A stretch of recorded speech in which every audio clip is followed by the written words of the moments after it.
Requesting Ravi Garu to please speak a few words. నేనేం మాట్లాడేది చెప్పండి. అన్ని బ్యాక్గ్రౌండ్ స్కోర్లే అవుతుంది. అదే అంటే మీ బ్యాక్గ్రౌండ్ స్కోర్లు మా లైఫ్లో కూడా బ్యాక్గ్రౌండ్ స్కోర్లుగా మారిపోయాయి. అంతలాగా మీరు మా మీద ఇంప్రింట్ని వదిలేరనమాట. అన్ని స్టోరీస్, యా, అన్ని నేను చేసిన అన్ని పని.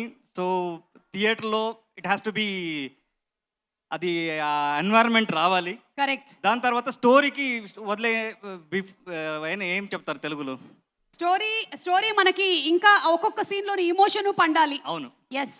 అండ్ అలాగే మీరు యష్ గారు ఆల్రెడీ హిట్ కాంబినేషన్, అసలు పాన్ ఇండియా బాక్స్ ఆఫీస్ రికార్డ్స్ని షేక్ చేసిన కాంబినేషన్. ఇప్పుడు ఈ కాంబినేషన్లో మీరు ఇంకేంటి డిఫరెంట్గా ఆలోచించారు? What is coming up with both of you all? Actually first time in my life I have spent 7 months for this project. కంటిన్యూస్గా నేను అన్ని ప్రాజెక్ట్ని పక్కకు పెట్టి, so I have work on this. ఇది ఈ కొత్త కొత్త సౌండ్స్ కామన్గా చేస్తూనే ఉంటాం, బట్ ఇది సో లాట్ ఆఫ్ మన లోపల ఉంటుంది కదా, ఏదేదో చేయాలి, ఒక మ్యాడ్నెస్గా చేయాలి అని. ఆ మ్యాడ్నెస్ చేయాలంటే ఒక మ్యాడ్నెస్ పర్సన్ కావాలి. So I got that again. KGF తర్వాత ఒక వైబ్ వచ్చింది. సో ఇది బాగా సౌండ్స్ పెట్టుకొని, so I have waited for that how to carry this అని. సో రెక్కలాగా ఇద్దరు వచ్చేసారు, యష్ గారు, గీత మేడం. సో అది నా ట్రావెల్ చేసేదానికి ఈజీ అయింది. So we have done one wonderful job. So you will going to see in theatre 2010. Of course మీ కాంబినేషన్లో వండర్ఫుల్ జాబే వస్తుంది. We're all waiting for that to see, because మీరు ఒక్కొక్క సీన్ని ఎన్హాన్స్ చేసేటువంటి విధానం హ్యాట్స్ ఆఫ్ టు యూ అండి. ఈ డిఫరెంట్ సౌండ్స్ని ట్రై చేస్తూ ఉంటారు కదా, wear do you get these ideas for all these different sounds? Madness people చూసిన తర్వాత వస్తుంది. మన దగ్గర ఒక హిల్ లాగా ఉంది కదా యష్ గారు, మ్యాడ్నెస్ హిల్ ఉంది, అది చూసిన తర్వాత వస్తుంది ఆటోమేటిక్లీ. సో ప్రశాంత్ గారు కానీ యష్ గారు కానీ, సో లోపల ఉన్న టాలెంట్ని బయట తీసేదానికి, so they give that wonderful support.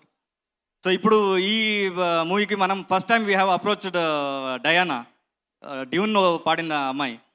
So ఇలాంటి ఎక్స్పెరిమెంట్ చేయడానికి, so we keep researching and keep updating to sir, ఇలా చేస్తే బాగుంటుంది అని. So he will give that encouragement and thanks to production house.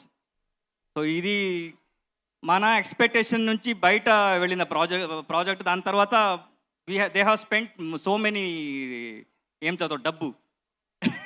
ఒక పక్కన కేవీఎన్ గారు, ఇంకొక పక్కన యష్ గారు, ఇద్దరు ప్రొడ్యూసర్స్. అవును. Yeah yeah. సో ఇది I have done my best job. దాని తర్వాత ఐ నో ఐఎమ్ ఏం చెప్తారు, నేను షూర్గా చెప్పగలను. So 26 going to be madness, you're going to see the madness in theatre. Of course మేము గ్లిమ్స్ చూసాము, ట్రైలర్ చూసాము, బట్ వీ నో దట్ ఇంకేదో ఉంది. గీతూ మోహన్ దాస్ గారు అండ్ అలాగే యష్ గారు, కేవీఎన్ గారు, something bigger is going to come on August 26th. ట్రైలర్లో ఇంత ఇచ్చేస్తారంటే మూవీలో ఏమో పెద్దగా ఉంది, ఏం ఉండబోతుందో తెలుసు. అండ్ మీరు ఇమోషన్స్ ఉన్నప్పుడు దాన్ని ఎలా పిండుతారో మాకు బాగా తెలుసు. So we're 100% sure that we're going to watch a super blockbuster film అండి. ఒక పక్కన యష్ గారు, కానీ ఇంకొక పక్కన మనకి నయనతార గారు ఉన్నారు, కియారా అడ్వాణి గారు ఉన్నారు, రుక్మిణి వసంత్ గారు ఉన్నారు, తారా సుతారా గారు ఉన్నారు, హుమా కురేషి గారు ఉన్నారు. మరి వీళ్ళందరికీ ఒక separate background scores 100%. Okay, every character మీరు ఈ మూవీలో you can going to recognise their performance. ఎందుకంటే each characters they have played wonderful job. దాని తర్వాత ఏమంటారు, ఆ emotions they have travelled with the story. ఇది గ్లామర్ అదన్నీ ఉంటుంది, బట్ స్టోరీతో ట్రావెల్ అవ్వడం is very good job they have done. Actually score చేసే టైంలో ఉంటూ, so I have feel like how they given their best. అన్ని opportunities very important, that story is very important, that Geethu ma'am has done wonderful job. So ఇదన్నీ ఉంది. Thank you Ravi గారు. And Ravi గారు, ఒక్క line ఏదైనా మీరు హమ్ చేస్తే బాగుంటుంది అని మేము